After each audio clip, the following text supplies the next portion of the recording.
are watching the number one podcast in the whole entire wrestling community. And I'm one of your hosts, Juanzo. And I'm your other host, Jean-Paul Leck. And together we are Rope Break. And it is Friday, so you know what time it is, family. It's time to talk about SmackDown. Was it a good show? I don't think so. Like right here, Mr. Egg is saying, this is probably was like the worst show of SmackDown so far in 2021. No good storytelling. Really, everything looked like fast track. I don't know what's going on. Thank you so very much for being with us. If you're new, but we're going to be dissecting every single thing that happened on this show that absolutely was not good. At least we have new development, and that's Daniel Bryan is going to go to Fastlane to challenge the big dog Roman Reigns. So what do you think of that, Paul? Yeah, Legit? I'm fine with that. And I don't know why they didn't give us that last week. Maybe that's because, we don't know how to book our show until Fastlane. So we'll just kind of give you the same main event 2 weeks in a row and just switch up the stipulation of the match. But this show, Daniel Bryan was really the only legit thing about this show. He opened the show with a promo. He ended the show with the main event steel cage match against Jey Uso, and everything in between was pretty awful. To be blunt. Now there was some good stuff. If you just look at it, okay, Cesaro got a win. Okay, well that should be good, right? Well, it was over a returning Buddy Murphy. Oh, well that kind of sucked. And it's like, oh yeah, there was the women's match that was, announced a rematch for the tag belts that literally nobody wanted to see the first time. Yes. And now we're getting it again. Yes. And It's just not. It's SmackDown. I don't know. It's just not a very good show this week. Even the like you said, this has got to be the worst one because it was doing pretty good. We said like this show was Cesaro, everything was looking good and all this, but no, this week was just I don't know what was going on, but it was bad. It was really bad. So family, thank you so very much for being with us. Thank you for the subscriptions, for comments, for checking us out. Don't forget to check the latest video that we have for you guys, NXT UK review. Kaylee Ray overcomes the final boss. Like Jean-Paul said, it's like a little bit of dissension, and we're not really excited about the outcome, but despite that, a really great match. Everybody was talking about it in the social media. This is probably the best women's match that we have so far in the year. But Jean-Paul, tell us how you felt about Kaylee Ray extending her reign, as the NXT UK Women's Champion. To be honest, I don't have no issue with it. Kaylee Ray proved how legit she is. Mako Satomura putting her over legitimizes her as a longtime champion. And I think the match was maybe booked a little too soon to begin with for my liking. So I wouldn't mind if they do a rematch down the road. Who knows? Maybe Kaylee Ray will go to, the main NXT show if they do a lot of call-ups, to the main roster. Maybe she goes there or they'll do something with her. Or maybe, like I said, Mako will just go to all three brands, all four brands, rather. Maybe she won't sit around in each one too long. She'll just wrestle the who's who of each brand. And then maybe, ride off into the sunset. Maybe she'll never even win a championship. But that's, that to me, is a good thing for her because that's what I'd rather see. Instead of her being a champion and just staying in one brand, I'd rather see her wrestle all around. But, this was a great show of NXT UK. Don't forget to check it out. It's in the channel for you guys, family, to enjoy. So let's start with the beginning. Now that you say Jean-Paul, Daniel Bryan opens SmackDown. And he started out cutting a really good promo though, because it was informed to every single one of us that the main event of Fastlane, it was going to be this tag match, Edge with him going against Roman Reigns and Jey Uso, and he wasn't happy about it. I think nobody was happy about it. There were ideas about having this match, but probably they felt that they had to change it because it didn't really make any sense because the implications of Daniel Bryan wants to go after the Universal Championship. So if he's going to help out Edge and Roman that are the main event of WrestleMania, what does that do for him? Why am I supposed to help Edge? And he starts to cut a promo. He says, I understand why Edge never asked me to be part of this match in Fastlane. They just made the match without me knowing. Is because he's the ultimate opportunist, but I also understand that Roman doesn't like to defend that championship. So everybody wants to see the attitude there against, the era of the Thunderdome. So Edge versus Reigns, everybody else but me. Everybody wants to see it but me, because and I'm going to do my best to avoid that, to make sure that doesn't happen. And, he says, I lost a lot in my career. I got a lot of beatdowns, but and when I went to the Elimination Chamber, I had to face Roman right away. That didn't bother me because I love this, but he kind of got talk about his Edge, and when he won the Royal Rumble, he felt like the biggest failure. So what do you think of that? Well, he said because think about it, he started the Elimination Chamber. He won that grueling match. And, he fought his hardest against Roman. He almost got Roman to submit, in the world of kayfabe, almost got Roman to tap out, with the yes lock right at the start of their match. He's like, but Edge came out, speared and pointed at the sign, and then everybody forgot about me. It was, oh my God, Edge. You know, he was a complete afterthought. He won the third chamber match. He went through hell, and it was forgotten in a matter of seconds when Edge came out. So, like, if you look at it from Daniel Bryan's perspective, you get that.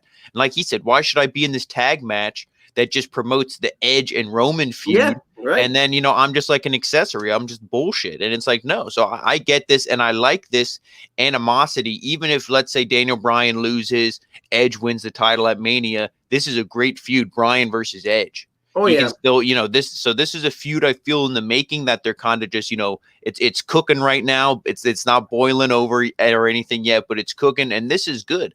You know, and he's like, oh yeah, you know, they do these tests and they say like, oh, Daniel Bryan, you have no ambition, you know, you have the lowest score we've ever seen. How can you be successful? Yeah, right? yeah, like, how are you legit? Shouldn't you be bullshit? And he's like, no, I'm not bullshit, because when you come to work every day and you love what you do, it's not work. Yes. You know, and he's like, and I love this. I've wrestled more times in 3 weeks than you know, Edge and Roman combined have done in 3 months. And kind of messed it up, did you? Yeah, he messed it up because his promo was extremely long. Yes. I feel like he was, you know, I mean, Daniel Bryan's a great promo, but when you talk for like 10 minutes straight, it does get very like, oh yeah, you get out of breath, and you're trying to remember all your bullet points. Okay, I need to say this, I need to say this. And when you're trying to remember all that stuff in your head, you know, especially because you can't be like, so oh yeah, you can because you can't sound bullshit, so you gotta like promo, you know, rapid fire it all out. But I mean, this was a good promo, and then like you said, it was 13 minutes into the show, and I get tired of putting the same picture up every single time, so you know that's why I'm not putting it up this time. But like, at least we got a good face to face, and like you said, Big Dog comes out and all of that, and then he starts talking. Now, I mean, like you said, his promos are a little better. So he says, you know, you look like the same guy that I humiliated, but you don't sound like the same guy. You're confusing me, and you're confusing everybody in the audience when you talk about ambition. You know, you gotta realize that you're not the underdog anymore. Sometimes it works. For some people it does. For some people it doesn't. But you're not ambitious because, you know, like tough guys like we are. You know, also you say that you love wrestling 24/7. I love it also, but you don't love it, you know, as much as like you need wrestling. It's like I don't. You know, SmackDown like needs me. The WWE needs me. You know, Jay needs me. Paul needs me. So like you see Roman kind of like cocky, good heel. Did you like this? I mean, I was, you know, I just felt like it was a pretty decent interaction between the two until Jey Uso though. Yeah, at least his promo. Remember what we always say, Roman sometimes, like, what the way he delivers what he says sounds good, but if you actually listen to all the words, you're like, wait, that doesn't make any sense. At least this promo that he said, it all made sense. Like, oh, Jay needs him because Jay was a bullshit tag guy when nobody knew who he was. Is he Jay or is he Jimmy? Nobody knows who he is. Yes. He's with Roman. Boom. He's main event Jey Uso. Paul Heyman, same thing. Brock Lesnar goes MIA. Where's Lesnar? Where's Heyman? Nobody knows. Boom. Now he's with Roman. Now we see Heyman every week. We didn't see Heyman every week when he was with Brock. So, you know, because Brock was only on TV maybe once a month if we were lucky. You know, but even when he was champ once a month. But I mean, you know, so Roman, everything he said was good. I like this, and I'm fine with this match at Fastlane. The only thing is just, you know, and I'm glad, you know, Edge didn't come out or anything, but I was hoping we would have maybe heard from Edge or something tonight. There was just, you know, nothing. I don't know. Like, I mean, you know, he's, you know, Edge said, and this is nothing against him. It could be the right, you know, whoever wrote the show, they didn't write him in, but he's like, oh, you know, when I come back, I'm not going to be a part-timer. I'm going to be full-time. I want to do the house shows if there's house shows again. You know, I want to do all this stuff. And it's like, then why aren't you on TV? Oh yeah, like, you know, like you won the Royal Rumble. You know, you're going to be the main event because, you know, the Royal Rumble winner should be the main event, and you know Roman's always going to be in the main event, so it's perfect. It's like you're going to be the main event of WrestleMania. Where are you?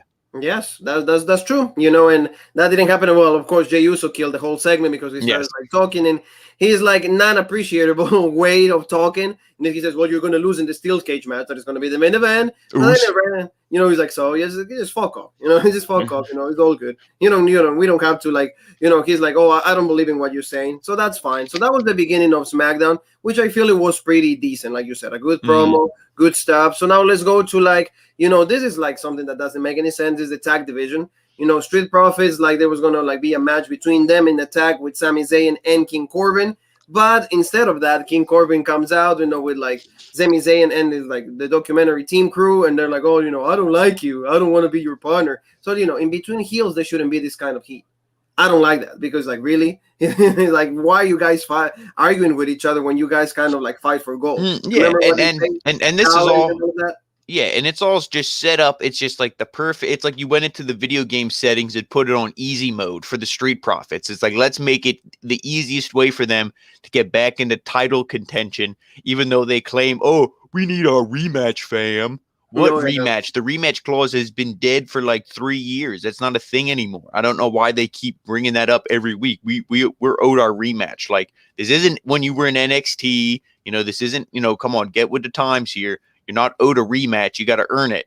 And I guess they are earning it by winning and losing singles matches. I don't really know. This was just awful. Like you said. Let's just like say how it was. It was pretty quick. They pretty much split it up. 2 singles matches, and it was Baron Corbin. You tell me your opinion. As soon as they said who was going against who, I'm like, well, Corbin is going against the smaller Montez Ford. He's clearly going to win.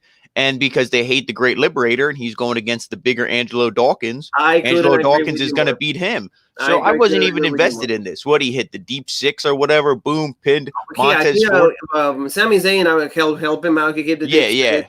And then they distracted him. Yeah, end of days, of course, that he has to hit that, and then he wins. So pretty much that was it. So Baron Corbin is all excited. Hey, I feel like I finally won the match. Hey, my career is like is better now. So like they pretty much right away. They move them, and then he's like, Sammy's like, oh, it's your time to help me. It's like, well, no, bro. He's like, I'll see you. I'm not doing that. See you later, bro. And he goes, oh, so it's me by myself. And like you said, they hate Sami Zayn to the point that like they job him out every single chance that they can. And that sucks because he's a former Intercontinental champion. He had like a really good run with that belt. He could have been a really great heel. He could have been showing us different things, different feuds with a lot of people that should deserve a chance in this brand. No, they didn't do that. Another one, Montez Ford distracts the like documentary crew, and that also like distracts Sammy, and then Angelo Dawkins rolls him up. 1, 2, 3, done, and the Street Profits. Yeah, this is just bad. If I would have done anything, I would have had the 2 heels win here with distractions, with dirty tactics. They can say, okay, you're bullshit. How about you play our game? How about you go against us in a tag match? No documentary crew, just the 5 of us, the 4 of us and the ref, no bullshit. And then you have the Street Profits beat them in a tag match. And then you maybe do another match. And then it's okay, a little mini feud. And the Street Profits can say, we beat 2 singles champions. They're both, United States champion, Intercontinental champion. We beat these, 2 singles champions. Now, can we maybe have a rematch at the tag belts? Do you see how that makes more sense? Exactly. You build, yes. And then like, no, they didn't make any sense. It didn't even make more sense that Sammy goes against to his own team crew, and he starts beating him up, and like you see that he's upset, he's really frustrated. He was like, okay, give me answers. I need answers. So completely Sammy an afterthought one more time. He had some kind of like legitimacy. He was featured pretty decent, for the last months of 2020. Not anymore. We go back. Oh yeah, you're a jobber. You're a loser. Oh yeah, we remember that. You're a great wrestler, but I just think of that legit match, him, Jeff, and AJ. Yeah, and then done. And then done. He's like, oh, you're way too good. Or like people are getting behind you. No, we're gonna do that. We're gonna stop that. Also like another storyline that is actually turning really bad for me is Carmella goes to Reginald. They talk. He's like, well, I got you this, champagne, all of that. He's like, wait, why are you infatuated with Sasha Banks? So at least it makes sense for me that Carmella is acting this way, and he got fired. She slaps him and all of that, and he's like, oh, you're done. We're through. Really, at least that part makes sense. But for me, if you're establishing Carmella as a heel, a believable heel, why you have to do this right away? It was 2 pay-per-views, doesn't even get a win over anybody, Paul, if you think about it. Doesn't beat anybody, like besides Sasha Banks. Doesn't beat anybody, goes for the championship, and then she just leaves. So it doesn't make any sense. Yeah, and to me, like she would be more over as a heel and as a heel champion, especially with her look. Like, oh, I'm a supermodel. I'm drop dead gorgeous. I'm hotter than, all you. None of you men can have me because you're all too ugly. Like just her gimmick. Yes. And it's just, but then as a baby face, you can't be like that. You can't be, oh, I'm super hot and all this stuff and be a baby face. It doesn't, at least wearing, the outfit she wears and everything, I feel like it doesn't, and her attitude, it wouldn't mesh. So I prefer her as a heel. And I mean, maybe she'll still be a heel, but why was this Reginald thing's so short lived, unless he's going to jump ship to Sasha. But the way You they're did say playing it that. right now You is did say Sasha that. hates his guts even more. So Yeah, that's the part that I don't understand about that. So, like, I mean, like you said, if that turns into Sasha with Reginald, but I don't really like that either. But that's what we got. And now we're going to go to, like, the Mysterios is still going against Chad Gable and Otis. This was also, like, really quick. And, I don't know if you like the match. For me, it was just, a regular match. I didn't even pop. There was no reason for me to get excited about this. Mysterio didn't look too bad against Chad Gable, though, because, Chad Gable is really talented. But like pretty much in like 5 minutes or so, like he rolled him up and Dominic gets the win over Chad Gable. And also like Otis was gonna attack, and Dominic and Mysterio just flew right there. I mean, that was legit when He Mysterio took the drop kicked him. cameraman also. Yeah, when Mysterio drop kicked him and then he hit like a big senton and knocked him into the announce table. I mean, that was legit from Ray. They got a little bit of revenge and ran out of there. Like you said, short match. Gable kind of carried Dominic through it. Looked really good because Gable's is so legit. Even in this kind of like heel gimmick, it's like, you think, kind of like an afterthought. But I mean, he's still such a great talent. And I mean, that's, this is what you should be trying to do with the Street Profits. Little mini tag feud. I would love to see the Mysterios win the tag gold. Screw the Street Profits. They were champs already. They were champs in NXT, Raw, and SmackDown. Give it to the Mysterios. Let them have that legit moment. Father and son winning the tag belts together. That's what I want to see. That's for me the things that excites me is to see these two like being champions. Mm-hmm. So hopefully that's especially if because it doesn't look like they're building towards a match at WrestleMania. Maybe next year. Who knows how long Ray's contract is? If he's or maybe they'll do that at another pay-per-view, or maybe they just won't do it. Maybe they're like, no, we don't want to have a family. We don't have a real family feud. Yeah, you're right. So, but then if that's the case, then let them win the titles at Mania. And that will make even if you do like a 4-way, 4 tag teams, the Street Profits, the Dirty Dogs, the Mysterios, and Alpha Academy, throw them all in, and then there you go. Now then everyone's on WrestleMania, and everybody's featured, like you always said, everybody's featuring the pay-per-view, so like it's fine. And then is when they win the championship, and that will look good, and it will be a good WrestleMania moment for them. So let's go with somebody like, I guess Jean Paul is like Fabio is one of those like pimps. Is like he goes from like being a messiah to just be like a guy that like. I was gonna say, were all his coats in the dryer, and he had to borrow one of Becky Lynch's suit jackets, or what's going on here? Yeah, like there wasn't anything else for him, and then just Kayla Braxton is asking her about like the Cesaro doing the swing, and he's like, did it last forever? And he's like, yeah, it lasted. It took really long. So Cesaro is afraid of embracing my vision because my vision is absolute, and for that, humiliated me last week, but I'll never forget that. So that like clearly this signifies there's going to be a feud. This is what's going to happen between the two, but this is one of the main things of the show. Now, a lot of people probably didn't pay notice to this or were paying attention about this, but like Buddy Murphy returns to TV. And Buddy Murphy goes, so can I join the Roderick family one more time? He's like, maybe I can help you with the Cesaro thing problem. And, you see Rollins completely doesn't even move, doesn't even like sees Buddy Murphy to the face. It's like, oh, get out of my side. Just fuck off. Fuck off. And you got to think this guy is such a legit wrestler. He was, he was a champ going through that bullshit storyline with Aaliyah and everything. And then, we have nothing for you. He comes back. And then this is what he gets. Even commentary said, "Oh, we haven't, it's been months since we saw Murphy last." And then the first thing he gets told is, "Get out of my sight." It gets the cold shoulder from Seth Rollins. I mean, I guess I kind of understand why is like it makes sense, but like I feel that like they're going to. It makes sense for Rollins to say that, but shouldn't Murphy be like, "Okay, let me be a babyface. Like, why don't we see Murphy versus Sami Zayn, Murphy versus Baron Corbin?" And something like that. Shouldn't you be happy with like that? The fact that you overcame Rollins, like should it like Rollins? Yeah, why is he come groveling? Why is he come groveling back? Yes, like that's the thing that like I don't like that, and it bothers me a little bit because it's like, oh, shouldn't Rollins be the one apologizing? And of course they nixed the angle with Aaliyah, completely drop it, so there's no Aaliyah, so no reference to that because like we're idiots that don't remember what happens in the shows. So like, well, at least the archives shows us that. So we'll see what happens, but later on we'll see Buddy Murphy actually in action. So that was at least okay. He's back on TV, not in the fashion that he wanted to, but at least, hey, buddy, there's something for you to do. So let's talk about this match: Bianca Belair versus Shayna Baszler. It was also like bad because there's a lot of rumors, Jean Paul, that NXT is going to have their own tag team belts. They're not going to have another match with Raquel Gonzalez and also with Dakota Kai. So that's the big spoiler alert for you guys, family. There you go. I give you the exclusive. There is rumor, but big rumors that the NXT is going to have their own tag team belts, and that's the rumor. That's the news that New William Regal is going to deliver on Wednesday. So I don't like that. I was actually hoping for Fastlane, Dakota Kai, and Raquel Gonzalez were going to be added to the match. So that will be at least something for me to be interested in. Okay, a tag team for NXT and these other two teams, because there's no reason for these girls to have a rematch, because what is that telling you? Sasha Banks and Bianca Belair are going to win those titles, don't you think? I mean, they might, but then if they do that, I hope they drop it to the team that complained towards the end of the show. And not that I think that, Tamina they deserve and Natty deserve it, but I mean, shit, at least it's two women who, I mean, I'd rather see them in this match than Bianca and Sasha. One, we already saw them and I don't care. And two, what did we say? They are just going to have the belts just to lose them to, further their storyline. But Bianca already chose Sasha. She already said, this is who I'm going after. That's the feud.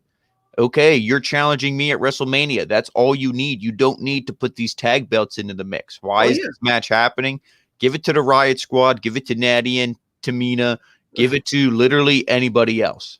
Yes, give it to Charlotte. Already proved she can beat them both. Let Charlotte just win the tag belts by herself. She can be like Kurt Angle in TNA. Oh, I hold the tag belts by myself. She can be like Braun Strowman, She can be like Braun Strowman and win the titles, like you said. So, like you see, Sasha Banks came out also. So, like you see, like they're messing up the feud for me. They're not making it interesting. They're not making it about Sasha and Bianca by themselves. They're not making it about that. Reginald is in the back. So, like I said this the week before. Him being inserted in every single segment with these two is completely messing it up for me. I don't understand his involvement. I don't think that he adds anything to the feud. I don't understand why you will put him in this when he was clearly aligned with Carmella. I don't like it. So like the match, Shayna Baszler and Bianca Belair, it sounds really bad, Paul, but like this should have been an easy takeover match. Something that we will all be like praising. No, it lasted 2 seconds. Nobody really cared. So also like Nia Jax got involved in the match. And, Shayna Baszler kind of had the upper hand. But later on, because of like Shayna, for Nia Jax, like also like involvement in the match, then that allowed to Bianca Belair to hit the KOD. 1, 2, 3, she gets the win. There you go, Ada. So she looks still good. She's not going to lose. She's going to go to WrestleMania.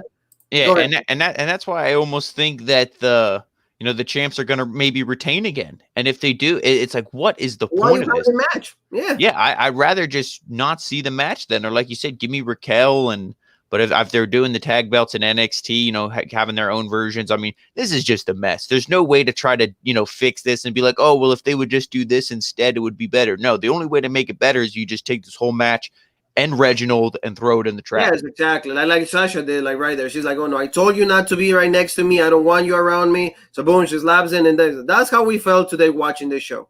And that sucks because you know what, like you said, previous weeks, like 3-4 weeks ago, we're actually enjoying SmackDown a little more. But today, we went back to the old ways. We forgot about the legitness, so that's how we look. Reginald looks like really brokenhearted. So really quick right there is like Jey Uso talking about with Roman. Every single week, Paul, doesn't it bother you? It bothers me. Every single week, make sure you do the right thing. Make sure that you respect the family. Make sure that you do it for us. It's like, I hate this freaking alliance between these two guys. I hate it. So I don't know what's going on with that, but that's what we got. So let's go really quick to, like we said, Buddy Murphy with Cesaro.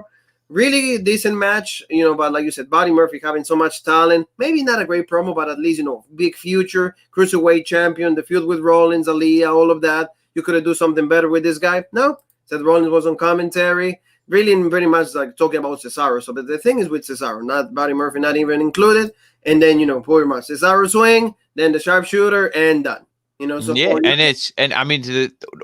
Cesaro has done the Cesaro swing to a lot of guys. And he swung some of them, for a long period of time. I don't know if that one he did to Rollins was the longest one he ever did. They keep saying it is, and I'm like, I almost want to go and look up all the Cesaro swings and see if that really is, because I don't think it is. And I mean, it's just, that's the whole storyline. It's just Cesaro and Seth Rollins, and Buddy Murphy was just a victim here. This was just I would say, an elongated, showcase match, squash match, whatever. It's just to make Cesaro look good. There was never a point where it's like, oh my God, Buddy Murphy's going to win. Yo, Murphy's Law. Oh my God, Cesaro kicked out at 2.9. That was so close. No, there was nothing like that. This was just, that's why it's like, why did this guy even come back? If I was Buddy Murphy and, what am I doing tonight, boss? oh, well, you got to grovel at Seth Rollins' feet, and then he's going to tell you to fuck off, and then you're going to get your ass kicked by Cesaro. I'd have been like, never mind, I'm going home. See ya, thanks. Yeah, never mind. Yeah, it's golden when you have something at least meaningful for me. Yeah. Can I look good? Can I look decent once? Can I please do that? No, it doesn't happen. At least you see Seth Rollins and Cesaro, either Fastlane, maybe the first match, and maybe the culmination of the feud at WrestleMania. We'll see. But like Cesaro is looking at least okay. Yes, I mean that's the only good thing. Is like hopefully this is a match at WrestleMania and Cesaro is finally, looking good and getting the push he deserves. Yes, exactly. So you see also like, oh, can I join again? We see the same thing with Murphy and Rollins with Sasha Banks and Reginald. Can I get a job?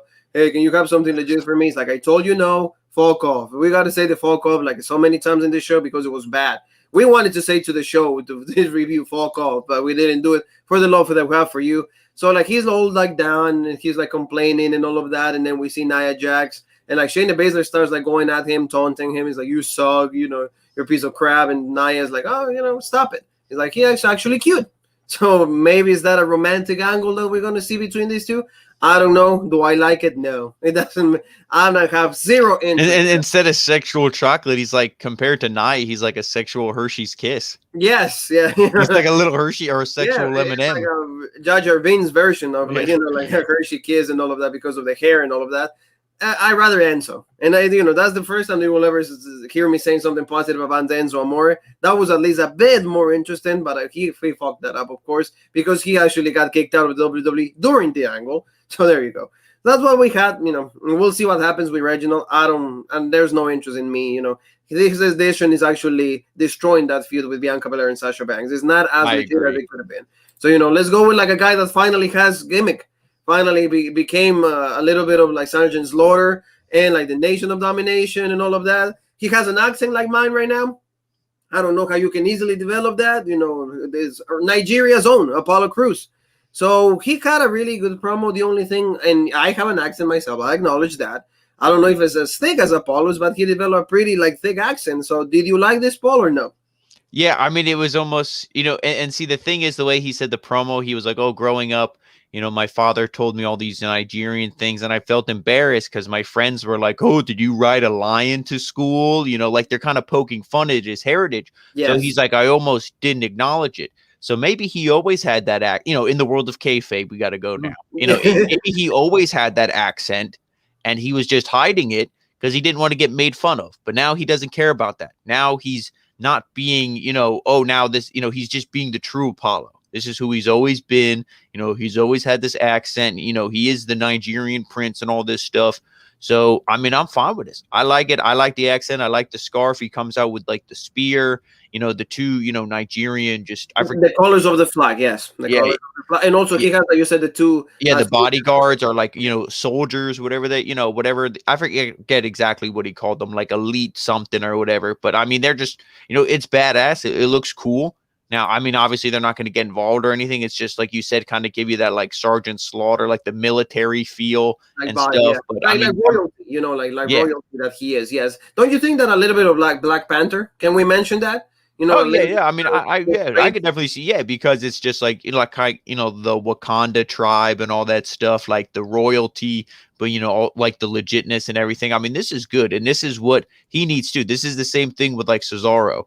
Where it's like this guy's finally getting the legit push. I know he kind of had one on Raw, but he was just the typical smiling baby face. Like, smile right here. Yeah, but that smile is like, there's a little bit of cockiness to that. Yes, smile. yes. Finally, he learned how to smile. Because he calls out Big E. He's like, I deserve another title shot and everything. And to me, at least, it's not like the Street Profits who are like, oh, yeah, we need our rematch. He's saying, I deserve another rematch. Where like they're saying, oh, we're owed one. Where it's a difference. And in the way that you ask is, how like people understand, what you want. And like you said, I do like it. I feel that like is good. And the only thing I don't like about all of this is I feel the feud is just Big E and Apollo, and then poor Nakamura is an afterthought again. Yeah, there was like a report that like they asked Nakamura about like they met, how fans always like text them and everything. One fan they said, "Oh, Nakamura is really happy in WWE in the main roster. He'll never go back to New Japan." And then Nakamura just mentioned he's like, "Don't believe everything that they say." Is like, oh yeah, because he said somebody's like, oh, they asked him and they're like, the guy said, "Oh, Nakamura's happy because he loves to, surf on the beach and he can do all that here." And he's like, nobody ever said. He's like, already, don't believe everything you read online. Like he's like, unless I say I'm happy, you can't believe it. It's true that what I mean. Shinsuke has like a great talent, and if you will presented him like NXT, this guy this should have been the champion right now. He could be like the head of the table. He could be like the tribal chief. Oh no, you can do like add that to the Asian culture and they like on the Last Samurai, whatever that. But but not the way that like they presented him, and it sucks to be Nakamura. I don't like that. But Apollo Crews, they go with his smile one more time. That's the smile that we have when somebody subscribes. Yeah, Colgate, we brush our teeth like really good, like that, like Apollo. There you go.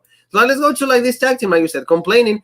And this is kind of the complaint that everybody else in the world had. But like their girls were able to translate that and make it better for us, because like why Bianca Belair and Sasha Banks are having the match instead of us? We're a tag team. We had some wins under our belts. What's going on? And Adam Pearce in the worst GM possible mode, fashion. He goes, the match is made. And Sonya Deville goes like, so, well, Vince wrote it that way. There's nothing that we can do about it. He's like, so yeah, because he's just trying not to look at Natty's new gear. That's why he's looking away. He's like, so exactly. So that's what I mean. So I would have gave Natty the match just for the gear, but I'll calm down now. She's trying to like be like Jenny, like her sister. Like it's just trying to be like that. Just she forgot like the outfit. She thought she was on Instagram. Yeah, she thought she was on the YouTube channel that she has. So that's what she did that. That's what we have. And then Daniel Bryan jumps Jey Uso.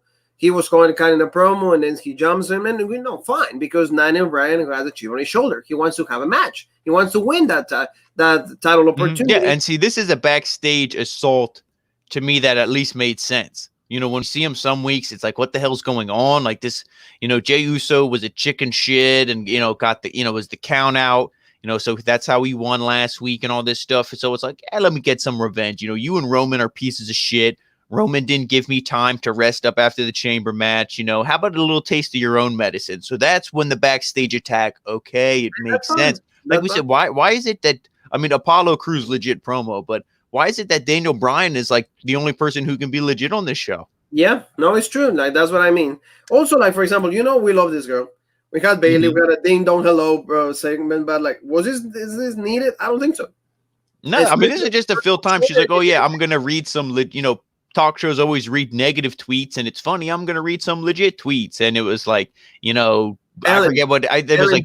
Yeah, they were like bullshit usernames. And she's like, oh, this show's legit. Oh, like Bailey's the best role model, all this stuff. And then it's like, ding dong hello is, and it was probably like they said a bullshit show, or they're like, Bailey has a fat ass. And she's like, well, I can't read this. Like, what? They gave her a thumbs down. Yeah, they gave her a thumbs down. And then that's what happens. And then, boom. And then she left. And it's easy on the eye, and it is a lot of cake. I will agree with that. So I don't know why she got mad when she should be just thanking for that, because sometimes that it can be an addition to your life and to your gimmick. So, like, I don't know, but, like, we'll see what happens. I don't know who was it. I don't know who was taunting Bailey. Was it this necessary? I don't think so. Because not even just that, where it's just what a fall from grace. Legit, women's champ, carried the entire women's division for months. And then now this. Yep. That's what I mean. No, it absolutely didn't make a lot of sense. So let's go to the main event finally. Steel cage match with Daniel Bryan and Jey Uso. I hate the fact that Corey Graves was actually explaining the rules to everybody. It's like, don't we know? What was this the first steel cage match that we've ever seen? And the worst line of it is like, oh, just know that both of the superstars are gonna leave a little bit of themselves up to the match. Oh my, that's what I mean. I'm really? Like, is this like Hogan and like Boss Man in the 80s? Like, what am I? What am I seeing here? And Hogan, WrestleMania too. Yeah. And then they have the cameraman up on the thing, 15 feet in the air or whatever it is. And he's like, oh, like, now you can just see the height and the magnitude of this match. And I'm like, didn't we just have an elimination chamber, which is supposed to be like probably the second worst thing next to Hell in a Cell? Yeah, exactly. But I didn't like that. I guess, they're just trying to hype up, the stipulation in the match, which, okay, cut that bullshit out in the beginning. It was a very good match. Roman, he's sitting there like at the, Paul Heyman. He got the best seat in the house. Yeah, Paul Heyman's like, can I get you anything? Just like whispering in his ear. And it's like, coffee, whatever you want. And then he gets up. He's like, be more violent, hurt him even more. Jey Uso had a good performance. I will say that. Mhm. Don't you love this? Like the Samoan drop from the top rope. That was really Oh good. yeah, this match was great, and it even Daniel Bryan in there, so it wasn't just going to be spots. Oh, I hit a big move, you kick out. Oh, I hit my finisher, and I just pin you because it's my finisher. No, Daniel Bryan the whole match working over the left arm. Why? For the label lock or the yes lock. So that was the storyline. It's like if he at the end of this match, if he can get that yes lock in, he's gonna win. And that was the thing. That was the whole story. And when matches have a story, when he gets that yes lock in, like I said, at the end, you're gonna be like, oh, he's gonna win. And what happened? Because he had the yes lock in, Jey Uso the ropes, and then there's no rope break, asshole. But just kidding, there's always rope break. We're the number one podcast, baby. But that's right. And then so he can't get the break, so he has to tap. I mean, and this was a fantastic match. I'm glad, it wasn't anything like, oh, Roman, Superman punched or speared Daniel Bryan and then Jey Uso won. I'm glad it wasn't, no bullshit like that. It was, a good win for Daniel Bryan for getting this match at Fastlane. And this is going to be good. I think put on a really good match. Now, obviously, I would say, if you're a smart man, if you're a betting man, you're going to bet on Roman Reigns. But like I said, maybe Daniel Bryan feud with Edge afterwards, or maybe they're going to pull the Isaiah Swerve Scott and give it to Bryan. But I don't see that, because then what would Roman do at Mania? Oh yeah, exactly. Like unless you got like a big return that I don't, The Rock is not going to come back. I think that just going to Daniel Bryan will fall short. And that's going to be it, and then Edge and Roman is going to be the only thing I'm trying to think is, what do you do with Daniel Bryan then at WrestleMania? Maybe Kev turns heel again, maybe, and then he's like, oh, you were trying to go after the title that I've been trying to go after. So I was going to say the only thing I could think kind of similar to that is, I don't know where Jimmy is, but maybe Jimmy and Jay go against Daniel Bryan and Kevin Owens. There you go. So you could easily do that, because I know that Jimmy's ready to come back. So that could easily be, we've been feuding about with you guys. So to get to Roman, we got to go through you first. That will make a lot of sense. But like you said, Roman is right there, just standing. I mean, not sitting, but sitting, just looking at Daniel Bryan celebrate. So it's a good move for for Fastlane. Why? Because it's going to be the first pay-per-view on both Peacock and the WWE Network. Oh, so how legit does that sound, like a wrestling show? Now I know that's the mascot, the animal, and everything, but it's like, oh, you can watch WWE pay-per-view on Peacock. Oh yeah, it doesn't sound. It's like, oh, okay, that's legit. Imagine hearing Jim Ross say that in 1998. You want to see Stone Cold versus The Undertaker at SummerSlam on Peacock? Oh, it doesn't make. And but the only thing, like you said, is probably going to be $4.75 or something. So with the ads, so that's fine, because we don't have to pay the $10 anymore. We'll see what the move does for them. But that's what's pretty much what SmackDown was, family. Like you said, really great match. Finally, we're going to get that Universal Championship. We mentioned this the last week. We said, oh, he's going to get another opportunity. That's fine. But I think he's going to win it? They will put the biggest swerve if he wins the championship, and then he goes against with Edge. But like you said, there's not going to do that to Roman. There's not absolutely a single way. But and like you said, the only way I could see them doing that is, like you said, if they can somehow pull a rabbit out of their hat, and that rabbit's name is Dwayne Johnson. Yes. And then they do, because that feud you can sell with Roman with no title. Exactly. So, and there's no indication that that's going to happen. Yeah. Even they will do Goldberg against Roman. That could destroy WrestleMania. Even though they're doing Young Rock, and they're, okay, yeah, you can have all those characters and all the things that WWE owns, but can you actually come on our show and, wrestle one match? No. No. Like so many stipulations, contractual things that he has to overcome. Well, I'm glad they propelled Dwayne and made him so legit for him to just be like, oh, nope, I'm too busy for you. It is true. He became the biggest star in Hollywood. And that's the reason. But Cena shit talked him for it. Cena's the same way, so I'm gonna shit talk them both. Pot calling the kettle black here. They're both of them. We shit on the one, we gotta shit on the other one. So absolutely right, Jean Paul. So thank you so very much, family. Don't forget to subscribe, hit that bell for notifications. Tomorrow we have the preview for what is going to be AEW Revolution. We're going to be talking about every single match, outcomes, what do we feel about this, like barbed wire, dead match and all of that. For example, all the Young Bucks, Papa Buck, Cody Rhodes, the ladder match, all of that. So please be with us. So where else can they find us on the social media world, Paul? And then don't forget to follow us, Rope Break, on Facebook, the OG Rope Break on Twitter, Original Rope Break on Instagram, and of course right here, the home of the #1 podcast in the YouTube wrestling community, the original rope break. And also, Juan, where else can they find us on our new home with our brand new friends? Oh yeah, no, don't forget to checking us out on the Wrestling with Jonas network. We're right there with our friends from the UK, John Scott, everybody that right there, the wonderful shows, interviews, the reviews, also like they have great content for you guys. So go there, Wrestling with Jonas network, and then you will find every single episode that we have. Yes. Family. So tomorrow we'll see you for the preview, and you and me have one more thing that is left to say, and that is